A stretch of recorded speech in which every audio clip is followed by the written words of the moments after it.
Dr. Rob Cohen's a Army veteran and USAID whistleblower. He's got an op-ed exposing USAID waste and abuse on foxnews.com.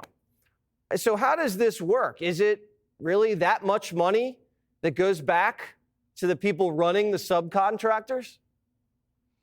Well, I have to say, I want to be careful that this is a classic case where we want to avoid throwing the baby out with the bathwater. USAID does save babies.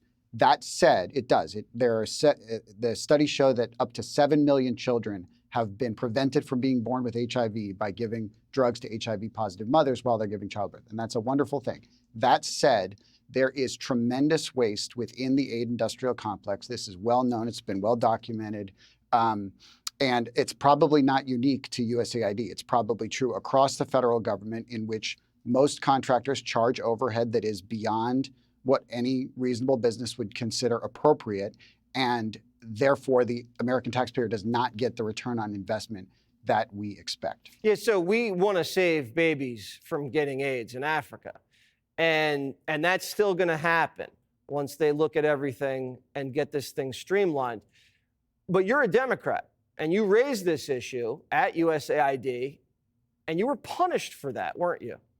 That's exactly right. So I was elevated to be the acting deputy chief of staff of the Global Health Bureau during COVID, and I immediately observed incredible delay and arrogance on the part of career bureaucrats who I fought and frankly cleaned up their mess. And instead of being appreciative that we avoided an embarrassment, I was retaliated against. I had to sue them under the Whistleblower Protection Act, which is detailed in my op-ed. And then they proceeded to botch 10 times more money. I should add, this was under the career bureaucrats. There were political appointees like our recent assistant administrator, Atul Gawande, who did a good job of streamlining bureaucracy. And that's where there are important programs that I'm concerned are going to be thrown out with a bureaucracy that has grown over 6 decades without enough accountability. There have been efforts to reform it, not successful. And so I hope that this can be an act of creative destruction, which is a good thing, instead of just total destruction, which would be the concern of overreach. Well, okay, and I'm sure it will be, because no one wants to see dead babies in Africa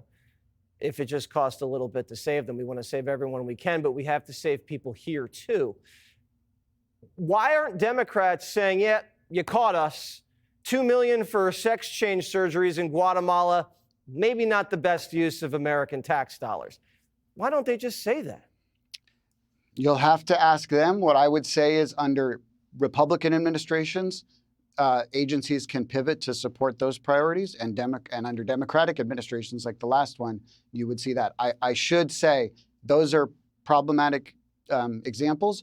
They're a relatively small amount compared to, say, the efforts to prevent babies from dying. But I will also say there were other programs like the Global Health Supply Chain Program that was audited for incredible waste and corruption. You're saying all these things about these babies, and I want to believe you, but then when you look at the numbers, only 10% gets to the babies.